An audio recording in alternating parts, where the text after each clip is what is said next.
Hello students, आपण ॲडसॉर्प्शन and collides हा नवीन topic सुरू केला आहे. त्याच्या इंट्रोडक्टरी पार्ट, त्याचे डेफिनेशन आणि त्याच्या आणखी काही थीम्स आपण याच्यामध्ये पाहिल्या आहेत. त्याचबरोबर काल कोणते फॅक्टर्स अफेक्ट करतात ॲडसॉर्प्शनवरती हे पण पाहिलेलं आहे. तर by mistakely because of technical problem एक प्रेशर नावाचा अफेक्टिंग फॅक्टर राहून गेला होता. तर प्रेशर कसा अफेक्ट करतो ॲडसॉर्प्शनवरती? When pressure is increased, the amount of gas adsorbed on the surface also increases. बघा, ज्यावेळी प्रेशर वाढवला जातो त्यावेळेस ॲडसॉर्ब होणारा गॅस जो आहे तो सुद्धा काय केला जातो, इन्क्रीज होतो. ॲडसॉर्प्शन आयसोथर्म नावाची एक छोटीशी टर्म आहे, ती तुमच्या या सिलेबसमधून एक्सक्लूड केली गेलेली आहे. देन आता बघा कॅटॅलिसिस.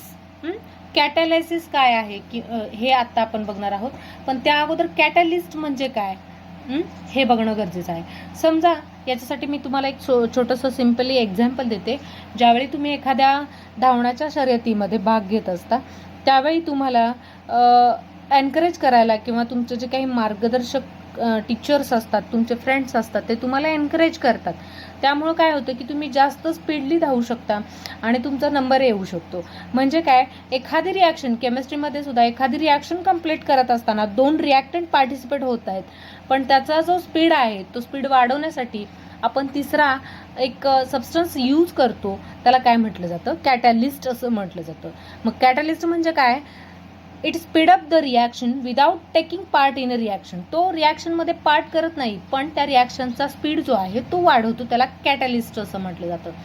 मग कॅटॅलिसिस सुद्धा अशीच फेनॉमिनन आहे ज्यामध्ये कॅटॅलिस्ट वापरला जातो. त्याला काय म्हटलं जातं, कॅटॅलिसिस. बघा, कॅटॅलिस्ट पार्टिसिपेट म्हणजे रिॲक्शन चालू असताना ज्यावेळी आपण कॅटॅलिस्ट वापरतो त्यावेळेस त्या रिॲक्शनचा स्पीड वाढला जातो आणि ती त्या दरम्यान जी रिॲक्शन कंप्लीट होते त्याला कॅटॅलिसिस असं म्हणतात. ओके, कॅटॅलिस्टचे सुद्धा 2 टाईप आहेत. ते तुम्हाला आता एक्झाममध्ये नाही तर तो सुद्धा पार्ट एक्सक्लूड केला आहे, पण ह्या दोन्ही गोष्टी आपल्यासाठी गरजेच्या आहेत. म्हणून त्या टर्म काय आहेत हे समजून घेऊया. होमोजिनियस कॅटॅलिसिस. बघा, आता कशाला म्हणायचं, तर physical state of reactant and बघा, फिजिकल स्टेट ज्या काही रिॲक्टंट आहे आणि त्या कॅटॅलिस्ट आणि तो वापरला जाणारा जो कॅटॅलिस्ट आहे त्याच्या ज्या काही स्टेट आहेत त्या सेम आहेत, म्हणून त्याला होमोजिनियस कॅटॅलिस्ट असं म्हटलं जातं. आणि त्याच्याच एक्झॅक्ट अपोजिट हेटेरोजिनियस कॅटॅलिस्ट कशाला म्हणायचं, हेटेरोजिनियस कॅटॅलिस्ट आपण कशाला म्हणायचं, तर अपोजिट त्याच्याच फिजिकल स्टेट आणि त्या रिॲक्टंटची आणि त्या कॅटॅलिस्टची फिजिकल स्टेट, दोघांच्या फिजिकल स्टेट सेम आहेत. पण हेटेरोजिनियसमध्ये काय असणार आहे, तर फिजिकल स्टेट आणि कॅटॅलिस्ट ह्या दोघांच्या ज्या काही स्टेट आहेत त्या डिफरंट असणार आहेत. आता समजा फॉर एक्झाम्पल याचं एक hydrogen in presence of nickel ही एक रिॲक्शन आहे. त्याच्यामध्ये बघा, सपोज हायड्रोजन जो आहे तो गॅस फॉर्ममध्ये आहे आणि निकेल जो आहे तो सॉलिड फॉर्ममध्ये. म्हणजे हे दोन्ही काय आहेत, डिफरंट फेजेस आहेत. ओके, म्हणजे ते काय कोणत्या टाईपमध्ये येणार, तर हेटेरोजिनियस टाईपमध्ये. आता नंतर ह्याच्या पुढचा आपल्याला मोस्ट VIP पार्ट आजच्या लेक्चरला बघायचा आहे, तो म्हणजे जो की या चॅप्टरचा पुढचा नेक्स्ट पार्ट महत्त्वाचा आहे, तो म्हणजे कोलाइड्स. ओके, कोलाइड कशाला म्हणायचं हे आता आपण बघूया. बघा, आता हे जे काही कोलाइड आहेत आपण जी टर्म बघणार आहे त्याच्यामध्ये वेगवेगळ्या सिस्टीम्स आहेत ज्या की वेगवेगळ्या पार्टिकल साईजवरती डिपेंड आहेत. बघा, डिपेंडिंग ऑन पार्टिकल साईजवरती ह्याच्या ज्या काही वेगवेगळ्या सिस्टीम आहेत त्या सोल्युशनच्या त्या क्लासिफाय केलेल्या आहेत. सोल्युशन आर क्लासिफाय पार्टिकल साईजनुसार त्या सोल्युशनची जे काही क्लासिफिकेशन आहे ते केले गेलेलं आहे. सोल्युशन जे आपण बनवत असतो त्याच्यामध्ये काय काय असतं, सोल्युशन बनवताना तुम्हाला माहीत असेल, अगोदर तुम्ही स्टडी केला असेल, तर त्याच्यामध्ये सोल्यूट आणि सॉल्व्हंट या 2 गोष्टी इन्व्हॉल्व असतात. सोल्यूट आणि सॉल्व्हंट. तरी तुमच्या लक्षात नसेल तर आणखी एकदा मी एक्सप्लेन करते. समजा तुम्ही मीठ पाण्यामध्ये विरघळवताय, त्यामध्ये जे मीठ वापरतो ते सोल्यूट असतं आणि पाणी आहे ते सॉल्व्हंट असतो. म्हणजे सोल्युशन बनवताना आपण वेगवेगळ्या प्रकारचे सोल्यूट आणि सॉल्व्हंट वापर करत असतो, पण बऱ्याचदा काय होतं तर त्या सोल्यूटची पार्टिकल साईज काय आहे, बऱ्याचदा आपण हे जे काही सोल्यूट डिझॉल्व्ह केलेलं असतं त्याची पार्टिकल साईज काय असेल हा प्रश्न सुद्धा आपल्याला पडतो, आणि त्यानुसार त्या कोलायडल सिस्टीमची क्लासिफिकेशन केलं गेलेलं असतं. म्हणजे येते का लक्षात? बघा, ह्या कोलाइड्समध्ये किंवा कोलायडल सिस्टीममध्ये ह्या सोल्यूटची पार्टिकल साईज काय असेल त्यानुसार त्याचं क्लासिफिकेशन केलेलं असतं. मग ते 3 टाईप्समध्ये केले गेलेलं आहे. ओके, त्या 3 सिस्टीम आहेत. त्यातली पहिली आहे ती म्हणजे ट्रू सोल्युशन. बघूया ट्रू सोल्युशन काय आहे. Homogeneous mixture of solvent and solute. बघा, ट्रू सोल्युशन कशाला म्हणायचं तर होमोजिनियस, ते काय असेल, होमोजिनियस मिक्सचर. कशाचं? Homogeneous mixture of solute and solvent. बघा, होमोजिनियस म्हणजे इन मराठी आपण ज्याला एकजिन्सी मिक्सचर किंवा एकजिन्सी मिक्सचर असं म्हणू शकतो. बघा, सॉल्यूट अँड सॉल्व्हंटचं होमोजिनियस मिक्सचर ज्याच्यामध्ये आहे त्या सोल्युशनला ट्रू सोल्युशन असं म्हटलं जातं. मग आता या ट्रू सोल्युशनमध्ये पार्टिकलची साईज काय असणार आहे? बघा, या सोल्युशनमध्ये ट्रू सोल्युशनची पार्टिकल साईज काय असणार आहे तर particle size varies from 0.1 nanometre to 2.0 nanometre. बघा, ह्या ट्रू सोल्युशनचं तर मिक्सचर जे काय होमोजिनियस मिक्सचर असणार आहे सॉल्यूटचं आणि सॉल्व्हंटचं, तर त्याच्यामध्ये असणारी पार्टिकल साईज किती असणार आहे? 0.1 नॅनोमीटर टू 2.0 नॅनोमीटर इतक्या रेंजपर्यंत त्याची पार्टिकल साईज असणार आहे. म्हणजे अगदीच निग्लिजिबल पार्टिकल साईज याच्यामध्ये असणार आहे. देन बघा, सेकंड सिस्टीम जी आहे, सेकंड सिस्टीम ह्याच्यामध्ये काय म्हणजे सांगू शकतो आपण तर सेकंड सिस्टीम कोणती आहे तर coarse suspension. Coarse second system जी ह्या कोलाइडसाठी महत्त्वाची आहे ती म्हणजे कोणती आहे बघा, कोर्स सस्पेन्शन. आता कोर्स सस्पेन्शनमध्ये काय आपल्याला मेन्शन केले किंवा काय सांगितलंय बघूया आपण. बघा, छोटे पार्टिकल एकत्र येऊन ज्यावेळी त्यामध्ये एक मोठा पार्टिकल त्या सोल्युशनमध्ये तयार होतो किंवा एक प्रेझेंट असतो, म्हणजे काय बघा, छोट्या छोट्या पार्टिकलचा एक मॅक्रोमॉलिक्यूल त्याच्यामध्ये तयार होत असतो, त्यालाच काय म्हटलं जातं, कोर्स सस्पेन्शन. बघा, कोर्स सस्पेन्शन असं म्हटलं जातं. It is a greater than 500 nanometre इतक्या त्याच्यामधल्या असलेल्या पार्टिकलची साईज ही असू शकते.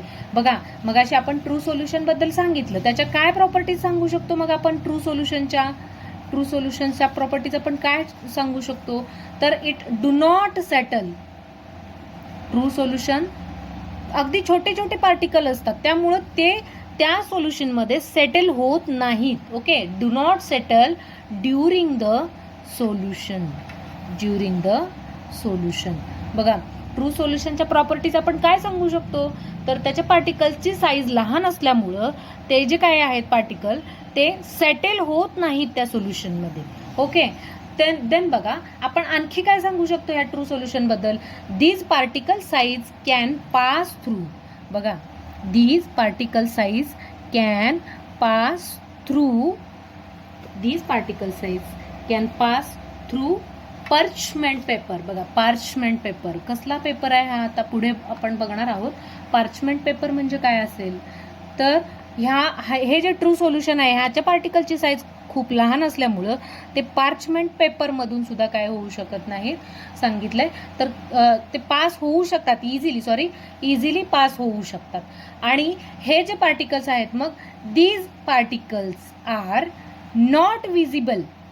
बघा, आता ॲक्च्युली याची साईज खूप छोटी असल्यामुळं ते विजिबल म्हणजे आपल्याला ते दिसू शकणार नाहीत अंडर द पॉवरफुल मायक्रोस्कोप जरी असला तरी सुद्धा आपल्याला हे जे काही पार्टिकल्स आहेत ते दिसणार नाहीत. कारण बघा, मगाशीच सांगितले मी की ह्याच्या पार्टिकलची साईज खूप निग्लिजिबल आहेत, त्यामुळं ते रॅन्डम मोशनमधून इकडून तिकडून पास होत असतात. बरोबर आहे, अतिशय खूप डोळ्यांनाही न दिसणारे किंवा मायक्रोस्कोप खाली सुद्धा न दिसणारे असल्यामुळं काय असणार आहे, हे रॅन्डम मोशनमध्ये असणार आहेत, म्हणजे इकडे तिकडे फिरत असणार आहेत, त्यामुळे ते पार्चमेंट पेपरमधून सुद्धा इझिली पास होणार आहेत. बघा, मग हा पार्चमेंट पेपर मी जो मगाशी सांगितला तो नेमका काय आहे तर तो स्किनपासून बनवलेला जो पेपर असतो त्याला पार्चमेंट पेपर असं म्हणतात. आणि अशा पार्चमेंट पेपरमधून सुद्धा या ट्रू सोल्युशनमधले जे काही पार्टिकल आहेत ते इझिली काय होतात, पास होतात. बघा, देन बघा, ह्या प्रॉपर्टी दाखवणारं जे काही सोल्युशन असतं त्या सोल्युशनला काय म्हटलं जातं, ट्रू सोल्युशन. येत आहे का लक्षात? ट्रू सोल्युशन कशाला म्हणायचं? जे की सेटल होत नाही त्या सोल्युशनमध्ये, खाली सेटल होत नाही त्याला, त्या सोल्युशनमध्ये, त्याला ट्रू सोल्युशन म्हणू शकतो. किंवा असं सोल्युशन की जे पार्चमेंट पेपरमधून सुद्धा पास होऊ शकत नाही आणि जे not visible under powerful microscope, powerful मायक्रोस्कोपच्या खाली सुद्धा आपल्याला ते नीटचं दिसत नाही, त्याला काय म्हटलं जातं, ट्रू सोल्युशन. आता एक्झाम्पल ह्याचं घ्यायचं झालं तर अतिशय सोपं आहे. साल्टचं सोल्युशन, मिठाचं सोल्युशन जर का आपण घेतलं तर तुमच्या लक्षात येईल की त्याच्या पार्टिकलची साईज नंतर इतकी विरघळल्यानंतर अगदी कमी होते किंवा हळूहळू ती दिसेनाशी होते, म्हणजे नॉट विजिबल, आपल्याला ते दिसतच नाहीये. म्हणून ते काय होईल, पार्चमेंट पेपरमधून सुद्धा इझिली पास होईल, ते सोल्युशनच्या तळाशी तिथं सेटल नाही होणार, आणि आपण मायक्रोस्कोप खाली ऑब्झर्व केलं तरी नाही दिसणार. आणि तसंच आणखी दुसरं सोल्युशन असू शकतं, शुगरचं सोल्युशन, ते सुद्धा as like that true solution, त्याला आपण ट्रू सोल्युशन म्हणू शकतो, कारण या सगळ्या प्रॉपर्टीज त्याला लागू होतील. देन सेकंड आपण बघितलं की कोर्स सस्पेन्शन. मगाशी मी सांगितलं कोर्स सस्पेन्शनबद्दल आपण एक्सप्लेनेशन दिले की छोटे छोटे पार्टिकल्स एकत्र येऊन मोठा पार्टिकल तयार होतो, त्याला आपण कोर्स सस्पेन्शन असं म्हटलंय. मग ह्याच्या प्रॉपर्टीज काय असतील, अगदी ह्याच्या ऑपोजिट असणार आहेत. दे गेट, आता ऑब्विसली ह्याच्या पार्टिकलची साईज मोठी आहे त्यामुळं काय होणार, दे गेट इझिली सेटल, ते इझिली सेटल होणार आहेत त्या सोल्युशनच्या तळाशी, सेटल डाऊन, हे काय होणार, इझिली सेटल डाऊन होतील. देन बघा, आता हे इझिली पास होत होते पार्चमेंट पेपरमधून, मग हे पास होतील का, कारण ह्याचं काही साईज आहे ती मोठी आहे, त्यामुळं कांट पास पार्चमेंट पेपर. बघा, they can't pass parchment paper, they can't pass parchment paper, parchment पेपरमधून ते इझिली पास होणार नाहीत. ओके. देन बघा, दे कॅन बी विजिबल. बघा, आता मोठे आहेत साईजने त्यामुळं दे कॅन बी कसे असणार आहेत, ते विजिबल, आणि ते आपल्याला ओपन आईजने सुद्धा दिसू शकणार आहेत. आता ह्याचं एक तुम्हाला एक्झाम्पल सांगितलं तर तुमच्या लगेच लक्षात येईल की कोर्स सस्पेन्शन बद्दलची प्रॉपर्टी किंवा कशाला म्हटलं जातं. तर sand present in a water, वॉटरच्या सोल्युशनमध्ये जर का आपण वाळू टाकली त्यावेळी ती जी काही सँड आहे ती इझिली सेटल होईल त्या सोल्युशनच्या तळाशी. त्यानंतर पर्चमेंट पेपरमधून पास केली तरी सुद्धा ती लगेच पास होऊ शकतील किंवा डिवाइड होऊ शकेल त्यांचं. दे कॅन विजिबल, विजिबल म्हणजे ते आपल्या डोळ्यांना दिसतात इझिली, मायक्रोस्कोप खाली सुद्धा काही पार्टिकल्स दिसू शकतात किंवा ओपन आईजला सुद्धा ते दिसू शकतात. आता थर्ड जो मेन पार्ट आपल्याला या चॅप्टरमध्ये अभ्यासायचा आहे तो म्हणजे कोलाइड.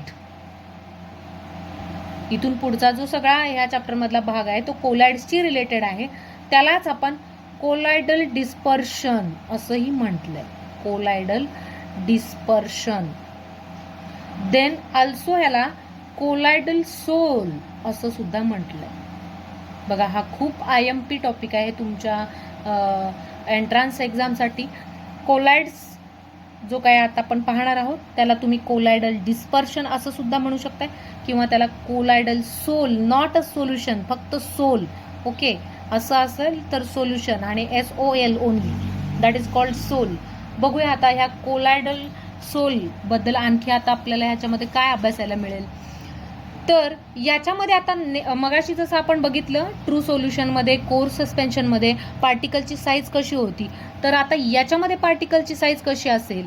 बघा, पार्टिकल साईज याच्यामधली जी काय आहे ती ट्रू सोल्युशनमध्ये जी काय खूप कमी आहे, कोर्स सोल्युशनमध्ये खूप जास्त आहे. मग ऑब्विसली तुम्ही थोडासा विचार केला तर तुम्ही सांगू शकाल की या कोलायडल सोलमध्ये जी काही पार्टिकलची साईज आहे ती दोघांच्या मध्ये असणार आहे, म्हणजे ट्रू सोल्युशनमध्ये असणाऱ्या पार्टिकलची साईज आणि कोर्स सोल्युशनमध्ये असणाऱ्या कोर्स सस्पेन्शनमध्ये असणाऱ्या पार्टिकलची साईज आहे, त्या दोघांच्या इन बिटवीन ह्याच्या पार्टिकलची साईज असणार आहे. त्याला आपण काय म्हटलं जातं, काय म्हणूया तर कोलायडल सोल असं म्हटलं जातं. मग या दोघांच्या मध्ये म्हणजे नेमकी किती असणार आहे तर अबाउट 2.0 नॅनोमीटर टू 500 नॅनोमीटर. बघा हे तुमच्या एंट्रान्स एक्झामसाठी विचारलं जाऊ शकतो क्वेश्चन. तर ह्या कोलायडल सोल्सची बघा, कोलायडल सोल्समध्ये पार्टिकल साईज किती असणार आहे, near about 2.0 nanometre to 500 nanometre इतकी असू शकते. म्हणजे ही जस्ट फक्त रेंज दिली आहे, एक्झॅक्ट आपण ती सांगू शकत नाही, फक्त या दरम्यान ते असू शकते. मग आता ह्या कोलायडल सोलचं प्रॉपर्टीज काय असू शकतील, तुम्हाला एक्झामला याच्यावरती शॉर्ट नोट विचारली जाऊ शकेल, म्हणून इम्पॉर्टंट आहेत या कोलायडल सोल्सच्या प्रॉपर्टीज. काय आहेत बघूया कोलायडल सोल्सच्या प्रॉपर्टीज. आता बघा मगाशी मी काय एक्सप्लेनेशन दिलं या कोलायडल सोलबद्दल, तर ट्रू सोल्युशनमध्ये वापरले जाणारे जे काही असणारे जे काही पार्टिकल साईज आहेत अगदी ते खूप निग्लिजिबल आहेत, आणि कोर सस्पेन्शनमध्ये असणारे जे पार्टिकल साईज आहेत ते आपल्याला दिसू शकतात, व्हिजिबल आहेत, हे नॉट व्हिजिबल आहेत. तर ह्या दोघांच्या मध्ये जी पार्टिकल साईज असणार आहे ती म्हणजे कोलायडल सोल असणार आहे. आता फार डीपमध्ये न जाता किंवा फार क्रिटिकलमध्ये न सांगता मी तुम्हाला इन मराठी सांगते की ज्याला आपण कलील असं म्हणतो. कोलायड म्हणजे कलील, ज्याला मराठीमध्ये तुम्हाला हे 8वीमध्ये झालंय तरी सुद्धा. आता याच्या प्रॉपर्टीज काय आहेत हे बघूया.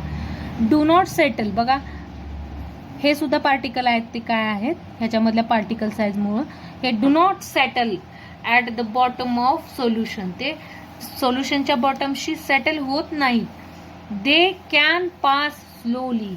मग आता बघा ह्याची साईज मीडियम असल्यामुळं कसे पास होणार आहेत ते, दे कॅन पास स्लोली, कशातून, पर्चमेंट पेपरमधून. Okay, they can pass slowly through parchment paper किंवा पार्चमेंट पेपर. आता आणखी याची प्रॉपर्टी आपण काय सांगू शकतो तर बघा, not visible under microscope, not visible under microscope, मायक्रोस्कोपच्या खाली सुद्धा हे आपल्याला विजिबल नाही आहेत मायक्रोस्कोप. ओके, बघा मग ह्याच्यासाठी हाय रिझोल्युशनचा एक वेगळ्या प्रकारचा मायक्रोस्कोप वापरावा लागतो, त्यावेळी ह्याच्यातले पार्टिकल्स आपल्याला दिसतील. ओके, मग ह्या प्रॉपर्टीज दाखवणारं जे सोल्युशन आहे त्याला आपण कोलाइड्स असं म्हणतो. बघा येते का लक्षात. बघा ह्याच्यामधले जे पार्टिकल्स आहेत ते ट्रू सॉल्युशनच्या आणि कोर सस्पेन्शनमध्ये असलेल्या पार्टिकलच्या साईजपेक्षा मीडियम साईजने आहेत. दोघांच्या मध्यम असणारी साईज आहे यांची, म्हणजे 2.0 नॅनोमीटर टू 500 नॅनोमीटर इतकी ह्या दरम्यानच्या पार्टिकल साईज याच्यामध्ये इन्व्हॉल्व असणार आहे. त्यामुळे ती आपल्याला अंडर मायक्रोस्कोप खाली सुद्धा नीटशी विजिबल नसणार आहे. याच्यासाठी वेगळा असा हाय रिझोल्युशनचा मायक्रोस्कोप आपल्याला वापरावा लागणार आहे. म्हणजे ह्या प्रॉपर्टीज ज्या सोल्युशनमध्ये दाखवल्या जातात तर आपण कोलाइड्स म्हटलंय किंवा कोलायडल सोल असं म्हणू शकतो. बघा मग काय सांगू शकतो ह्याच्याबद्दल, it is a heterogeneous system of two phases. One is a dispersed phase and another is a dispersion medium. आता फक्त आपण कोलायडल सोल बाबत बोलणार आहोत. बघा कोलायडल सोल बद्दल आणखी काय सांगू शकतो, it is a heterogeneous mixture not a homogeneous. It is a heterogeneous mixture किंवा heterogeneous system of two phases. ह्याच्यामध्ये दोन वेगवेगळ्या प्रकारच्या फेजेस असणार आहेत. वन इज, त्यातल्या एकाला आपण काय म्हणतो, one of them is dispersed, त्यातल्या एकाला आपण डिस्पर्स्ड फेज असं म्हणू शकतो. And second is a dispersion medium. Dispersion medium एक आहे ती डिस्पर्स्ड फेज आहे आणि सेकंड आहे ती डिस्पर्शन मीडियम आहे. बघा ह्या कोलायडल मध्ये जी काय आहे ती हेटेरोजिनियस सिस्टीम आहे. त्या हेटेरोजिनियस सिस्टीम मध्ये काय टू फेजेस इन्व्हॉल्व आहेत. त्याच्यामधली एक आपण त्याला म्हणू शकतो डिस्पर्स्ड फेज आणि सेकंड आहे त्याला आपण डिस्पर्शन मीडियम असं म्हणू शकतो. बघा काय सांगितलं मी, त्यामधली एक जी आहे ती डिस्पर्स्ड फेज आहे आणि सेकंड आहे ती डिस्पर्शन मीडियम. येते का लक्षात? बघा डिस्पर्शन मीडियम. आता डिस्पर्स्ड फेज म्हणजे कसली फेज, तर बघा त्याला आपण सोल्यूट असं सुद्धा म्हणू शकतो. येते का लक्षात? बघा सोल्युशन बनवताना आपण सोल्यूट आणि सॉल्व्हंट वापरत असतो, तर ह्याच्यामध्ये असणारे सोल्यूट आणि सॉल्व्हंट हे दोन्ही वेगवेगळ्या टाईपचे आहेत, म्हणून आपण ह्याला हेटेरोजिनियस सिस्टीम म्हटलंय. देन बघा त्या डिस्पर्स्ड फेजला आपण सोल्यूट असं म्हणू शकतो आणि डिस्पर्शन मीडियम जी आहे त्या डिस्पर्शन मीडियम म्हणजे काय आहे, सॉल्व्हंट आहे. बघा एखादं एक्झाम्पल कन्सिडर करा, मिठाचं पाणी, त्याच्यामध्ये मीठ जे आहे ते सोल्यूट आहे आणि पाणी किंवा जे काही त्याचं सोल्युशन आहे त्याला सॉल्व्हंट असं, सॉरी ते पाणी जे आहे द्रावण जे आहे त्याला आपण सॉल्व्हंट असं म्हणतोय. मग बघा त्यामध्ये विरघळलेलं मीठ म्हणजे डिस्पर्स्ड फेज आणि ते जे काही सॉल्व्हंट पाणी वापरले ते म्हणजे डिस्पर्शन, त्याचं मीडियम झालं. ओके, येते का लक्षात? बघा कन्सेप्ट अगदी सोपी आहे, फक्त ती थोडी तुम्ही शांतपणानं समजून घ्या. बघा मिठाचं द्रावण आपण घेतलं, त्याच्यामधलं मीठ आहे ते सोल्यूट आहे म्हणजे त्याला आपण डिस्पर्स्ड होणारी ती फेज आहे आणि जे पाणी आहे सॉल्व्हंट ज्याला की आपण म्हणू शकतो ते म्हणजे डिस्पर्शन मीडिया आहे किंवा डिस्पर्शन मीडियम आहे. तर ही जी डिस्पर्स्ड फेज आहे ती कंटिन्युअस फेज, ह्याला कंटिन्युअस फेज असं सुद्धा कंटिन्युअस फेज आहे. आणि डिस्पर्शन मीडियम आहे ती कसली आहे, तर ही डिसकंटिन्युअस फेज आहे.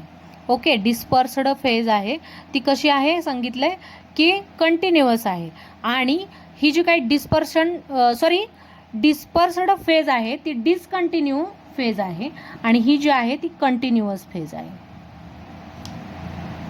ओके, आता आणखी काय सांगू शकतो आपण या डिस्पर्स्ड फेजच्या संदर्भात, तर dispersed phase may be solid असू शकते, लिक्विड असू शकते, गॅस फॉर्ममध्ये असू शकते, तिन्हीपैकी ह्याची फेज कोणतीही असू शकते. आता डिस्पर्शन मीडियम कसं असू शकतं, तर ते सुद्धा याची सुद्धा फेज कशी असू शकते, मे be solid, may be liquid और मे बी गॅस. या तिन्हीपैकी कोणत्याही याच्या फेजेस असू शकतात, बरोबर आहे की नाही? बघा सोल्यूट नेहमी कमी प्रमाणात असतं आणि हे जे काही सॉल्व्हंट आहे ते आपण जास्त प्रमाणात वापरतो. म्हणजे बघा समजा आपल्याला NaCl सोल्युशन प्रिपेअर करायचं आहे आणि 1 किलो NaCl मध्ये आपण 2 to 3 ड्रॉप जर का वॉटर सॉल्व्हंट किंवा सॉल्व्हंट टाकलं तर त्याचं सोल्युशन प्रिपेअर होईल का? नाही. म्हणजे काय, सोल्यूट हे नेहमी कमी प्रमाणात असावं लागतं. बघा how many type of colloid sol is possible. आता मग मी तुम्हाला काय सांगितलं की आपण जे काही कोलायडल सोल बनवणार आहोत त्या कोलायडल सोलमध्ये डिस्पर्स्ड फेज असणार आहे, डिस्पर्शन मीडियम असणार आहे आणि ह्याचा जो काही फेज आहे तो may be solid, may be liquid, may be gas, ह्याचाही may be solid, may be liquid, may be gas. आता आपल्याला एखादं कोलायडल सोल बनवायचं आहे त्यावेळी त्याचा कोणता किंवा ते किती टाईपमध्ये बनू शकते. बघा सॉलिड असू शकते, सॉलिड लिक्विड असू शकते, सॉलिड गॅस असू शकते. देन आपण जर का ती फेज लिक्विड फॉर्ममध्ये घेतली तर सॉल्व्हंट मे बी सॉलिड असू शकते, लिक्विड असू शकते किंवा गॅस असू शकते. येतंय का लक्षात? बघा सॉलिड, लिक्विड, गॅस. मग अशा आपण किती टाईपचे कोलायडल सोल तयार करू शकतो, थोडा विचार करा. बघा बरोबर आहे, 9 टाईप्सचं आपण काय करू शकतो, हे जे काही आहे ते कोलायडल सोल बनवणं पॉसिबल होऊ शकतं. Solid, liquid solid, then solid gas, अशा 9 टाईपच्या. पण थोडासा विचार केलं तर तुमच्या एक गोष्ट लक्षात येईल की या दरम्यान एक फेज असा तयार होईल की त्या ठिकाणी सॉलिड हे दोघं सेम असतील. डिस्पर्स्ड फेज पण सॉलिड असणार, डिस्पर्शन मीडियम पण सॉलिड असणार. म्हणजे हे त्याच्यामध्ये आपण कन्सिडर करणार नाही, बिकॉज आपण म्हटलंय कोलायडल soul is a heterogeneous mixture. हेटेरोजिनियस, मग हे जर का सॉलिड आलं तर दोघांच्या फेज सेम झाल्या म्हणजे होमोजिनियस झालं. मग अगोदर आपण काय म्हटलंय, कोलायडल soul is a heterogeneous mixture, म्हणून ह्यातली एक फेज आपण कॅन्सल करू शकतो. म्हणजे मॅक्झिमम 8 टाईपचं कोलायडल सोल आपल्याला बनवणं पॉसिबल होऊ शकतं. म्हणजे आज आपण कोलायडल सोलबद्दल इतकीच माहिती आजच्या लेक्चरला बघितली. आणखी काय काय पाहिलं तर हे जे काही कोलायड्स आहे त्याच्या 3 सिस्टीम आहेत. त्याच्यामध्ये 1 is a true solution system आहे, मग ती होमोजिनियस मिक्सचरची आहे. त्याच्यामध्ये सॉल्यूट आणि सोलवंटचं पार्टिकल साईज अगदी निग्लिजिबल छोटी आहे. देन सेकंड सिस्टीम आहे ती कोर्स सस्पेन्शन ज्याला की आपण म्हटलं, तर त्याच्यामध्ये जे असणारे पार्टिकल साईज आहे ते नियर अबाउट 500 नॅनोमीटर इतके असू शकतात. मग त्याच्यानुसार त्याच्या प्रॉपर्टीज आपण बघितल्या. देन इथे सुद्धा ह्याच्या सुद्धा प्रॉपर्टीज ह्याच्या एक्झॅक्ट अपोजिट होत्या. मग थर्ड सिस्टीम आहे ती कोलायड्स त्याला म्हणतो, त्याला कोलायडल सोल असं म्हटलं जातं, कोलायडल डिस्पर्शन असंही म्हटलं जाते. मग हे काय आहे नेमकं, तर या दोघांच्या in between true solution and course suspension या दोघांच्या बिटवीन ज्याची पार्टिकल साईज असणार आहे त्याला कोलायडल असं किंवा कोलायडल सोल असं म्हटलंय. त्याच्या सुद्धा वेगळ्या प्रॉपर्टीज आहेत ज्या तुम्हाला एक्झामला विचारतात. ते सुद्धा दोघांची साईज इन बिटवीन असल्यामुळे ह्याचे सुद्धा पार्टिकल जे आहेत ते सेटल होत नाहीत आणि दे कॅन पास, म्हणजे हे काय करतात तर स्लोली पास होतात कारण पार्टिकलची साईज दोघांच्या मध्ये आहे. ओके, आणि जरी का तसं असलं तरी नॉट विजिबल अंडर मायक्रोस्कोप. हे आपल्याला मायक्रोस्कोपमध्ये दिसून येत नाही, त्याच्यासाठी वेगळ्या हाय पॉवर रिझोल्युशन असणारा मायक्रोस्कोप लागेल. देन बघा ह्याच्यामध्ये जे काही 2 फेज असतात कोलायडल सोलमध्ये, त्याला एक डिस्पर्स्ड फेज आणि दुसरी आहे डिस्पर्शन मीडियम, ज्याला की आपण सॉल्यूट आणि सॉल्वंट असंही म्हणू शकतो. आणि त्याच्याबद्दलच्या त्या कोणत्या फेजेस असू शकतात किंवा कोणत्या फेजमध्ये सोल्यूट असू शकतं, सॉलिड असू शकतं, मे बी लिक्विड असू शकतं, मे बी गॅस पण असू शकतो. आणि वापरलेले सॉल्वंट हे कोणत्या फेजमध्ये असू शकतं, सॉलिड असू शकतं, लिक्विड असू शकतं, मे बी गॅस फॉर्ममध्ये असू शकतो. हा पार्ट आपण आजच्या लेक्चरला पाहिला. आय होप सो की तुम्हाला सगळ्यांना समजलं असेल आणि तुम्ही सगळेजण ऑनलाईन लेक्चर स्टडी करत जावा. घरी राहा, सगळेजण सुरक्षित राहा आणि भरपूर चांगला अभ्यास करत जा. आणि ह्या टर्म तुम्हाला समजल्या असतील, याच्या नोट्स मी तुम्हाला नंतर रेफर करेनच. अगदी छोटासा महत्त्वाचा आणि खूप इम्पॉर्टंट चॅप्टर तुम्हाला 11वीमध्ये आहे. याच्या पुढच्या काही महत्त्वाच्या आणखी बेसिक ह्याच्याशी रिलेटेड असलेल्या आत्ताच्या ह्या ज्या काही बेसिक टर्म आहे ह्याच्याशी रिलेटेड आणखी डीपमध्ये तुम्हाला पुढे याच्या थेअरीज वगैरे 12th मध्ये अभ्यासायच्या आहेत. 12th मध्ये सुद्धा तुम्हाला कोलिजन थेअरी आहे, then colligative properties of solution वगैरे हे बघायचं आहे. ते तुम्ही म्हणून आत्ता तुम्हाला बेसिक कन्सेप्ट खूप गरजेचं आहेत. Okay, thank you.